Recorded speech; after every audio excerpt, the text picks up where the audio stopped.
माने नहीं। जंगल में, समंदर के किनारे, समंदर का पानी कोई पीता है?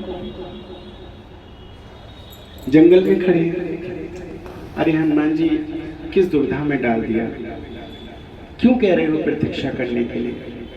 बोले मैं इसलिए कह रहा हूँ कि जब मैं माता सीता की खोज करके आऊँ, भगवान राम का काम करके जब लौटूँ, तो सबसे पहले ये सूचना मैं जामवंत जी आपको देना चाहता हूँ, और यही सूचना आप मेरी भगवान राम तक पहुँचाएंगे।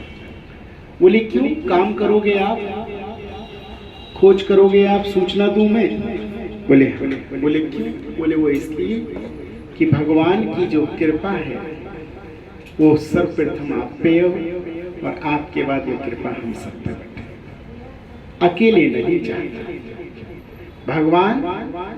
आप देखिए हनुमान जी की सोच, उन्होंने कहा कि कार्य तो मैं करूंगा, लेकिन इस कृपा का फल मैं चाहता हूं हम सब पे बट जाए। आज के समय कौन ऐसा है जो ये सोचता हो कि काम करूं मैं, फल मिले किसी दूसरे को? कोई है ऐसा? सब लोग क्या सोचते हैं कि मैं करूं तो मुझे ही फल मिले, और ना भी करूं तो भी नंबर बनाने में आगे खड़ा हो जाऊं, करे भले ही कोई, लेकिन नहीं मैंने किया है, मैं आई एम द वन, यही होता है। लेकिन रामचरितमानस हमको कितनी चीजें शिक्षा दे रहा है, सोचिए। बाबा तुलसीदास ने लिखा, फिर हनुमान जी ने कहा कि ठीक है, सबने कहा ठीक है, जैसी आपकी इच्छा हम यही आपकी प्रतीक्षा करेंगे। ऐसी विचारधारा के हनुमान जी महाराज जो सबकी भलाई की बात करते हैं। क्या हम लोग सोचते हैं? हम लोग सोचते हैं हमारा पड़ोसी ज्यादा परेशान होना चाहिए, लेकिन ये याद रखिए कि दूसरे का भला तो अपना भला।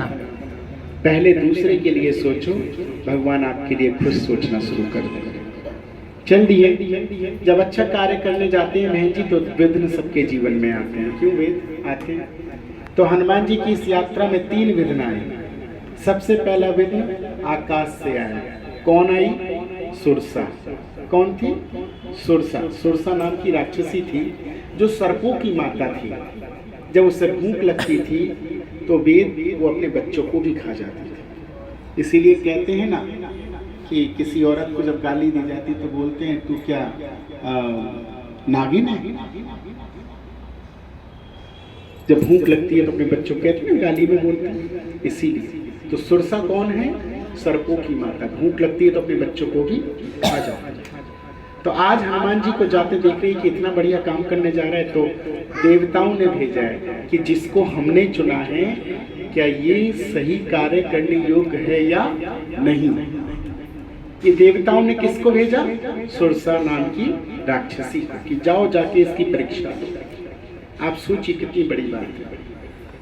अब इसी पे एक संदर्भ मुझे याद आ जाती है, छोटी सी बात। आजकल की माएँ, पहले की माएँ तो वेद ऐसी नहीं थी, लेकिन आजकल की माएँ तो अगर बच्चा आपका कहीं कोई गलती कर रहा हो तो पड़ोसी ना के कह दिया कि अरे आपका बेटा वहाँ स्मोकिंग कर रहा था, तो उस पड़ोसन की गर्दन सड़ फोड़ देगी। तुम्हारी हिम्मत कैसे हुई मेरे बारे में ऐसे बोलने की? लेकिन पहले की माएँ क्या कहती थी कि कहीं भी शैतानी करते थी कि वहीं से इसको पकड़ते हुए मारते हुए फिर मिलेगा।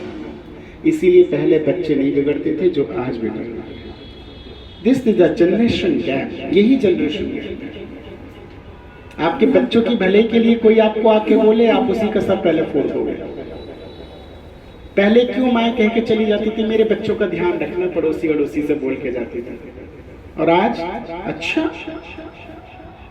आज तो कोई ध्यान रखने को बोल ही नहीं सकते आप। पहले के बच्चों में और आज के बच्चों में यही गैप है। इसीलिए अब बच्चे जब कहीं भी स्मोकिंग कर रहे होते हैं, कहीं खड़े होते हैं, तो अड़ोसी पड़ोसी को पता है कर रहा है, लेकिन बोलेगा नहीं जाके।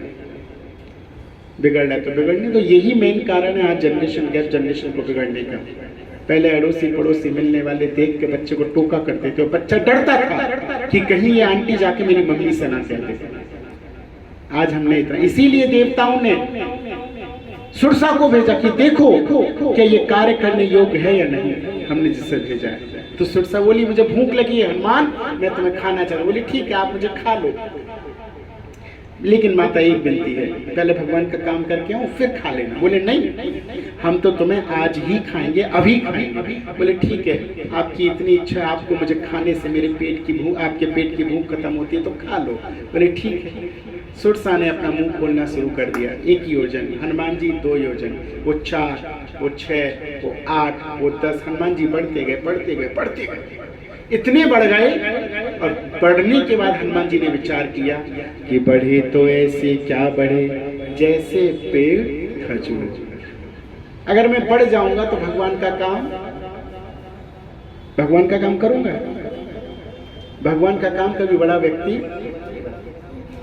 तो क्या करना पड़ेगा हमें? छोटा बनना पड़ेगा। तो बोले नहीं, मैं छोटा होके ही भगवान का काम कर पाऊंगा, बड़े होके काम नहीं कर सकता। खजूर का पेड़ कभी किसी को भी कुछ दे सकता है? ऐसे वृक्ष बनो कि लोगों को छाया दे सको। कोई बूढ़ी माता थकहारी जा रही हो और ऐसा वृक्ष बन जाओ कि उसकी आपकी छांव के नीचे बैठ के अपने आप को आराम से महसूस करो। ऐसा वृक्ष बनना चाहिए। तो इसी प्रकार उन्होंने कहा कि चलो ऐसे छोटे बन जाओ। हनुमान जी इतने छोटे बन गए बेटा, इतने से हो गए। और सुरसा, हनुमान जी की एक विशेषता और है, कभी भी किसी की बात को अनादर नहीं करते थे। जिसने जो कह दिया बस। इसीलिए हनुमान जी सबसे सरल हैं। आप उनको डांट लो, आप उनसे लड़ लो, जरा देर में रूठ जाओगे, जरा देर में मान जाएंगे। जो ऐसे बहुत सरल है, बहुत जल्दी रो देते हैं और बहुत बलशाली भी है। प्रेम भी बहुत है और संकल्प भी बहुत है। तो सबसे सरल देवताओं में नाम आता है हनुमान जी का। तो बोली ठीक है माता, तो बोली ठीक है। खाने को जैसी चले, जैसी सुरसा के मुंह में प्रवेश किए, माँ ने कहा है तो निरादर तो नहीं करूंगा माता आपका, चलिए आप मुझे खा लीजिए। सुरसा के मुंह में अंदर किए, अंदर करके एक परिक्रमा लगाई, परिक्रमा करके बाहर आके बोले माता जय श्री राम। फिर माँ ने क्या किया? कभी आपने सुना कि राक्षस ने कभी किसी को आशीर्वाद दिया हो? सुरसा ने बहुत आशीर्वाद दिया कि तुम ही हो बुद्धि के विधाता, तुम ही भगवान का काम करने योग्य, जाओ मैं तुम्हें आशीर्वाद देती हूँ। ये तो था पहला विधान। दूसरा विधान कहाँ से आया? समुंदर से। कहाँ से? समुंदर से। अब आप सोचिए, मैं आपको बड़ी गूढ़ रहस्य की बात कर रहा हूँ। समुंदर से आया। समुंदर में कौन रहती है? सिहिका नाम की राक्षसी। कौन रहती है? सिहिका नाम है उसका, सिहिका नाम की राक्षसी। वेद उस राक्षसी का क्या काम है? ऐसे राक्षस आज इस समय आपको हर जगह मिलेंगे, हर गली, हर मोहल्ले, हर कॉलोनी, हर सोसाइटी में मिलेंगे। कैसे राक्षस हैं? विचार सुनिए। अपने दुख से दुखी नहीं है, दूसरे वाले के सुख से दुखी है। सिहिका को यही है। सिहिका राक्षसी रहती समुद्र में है। समुद्र में कितने जीव जंतु होते हैं? अनगिनत। लेकिन जब उसे भूख लगती है तो समुद्र के जीव जंतु नहीं खाती। कौन सा खाती है? जो उड़ रहा होता है, जो ऊपर से जा रहा है। बेचारा मेहनत करके, थोड़ी मेहनत परिश्रम करके कोई आगे बढ़ता है तो नीचे टांग खींचने वाले अपने आप में बलवान है, अपने आप में सक्षम है, अपने आप में सब कुछ है, लेकिन खाते किसको है? वो जो बेचारा छोटा होता है, मेहनत करके बेचारा ऊपर तो नीचे बड़ी बड़ी गद्दी पे बैठने वाले उसको खाने को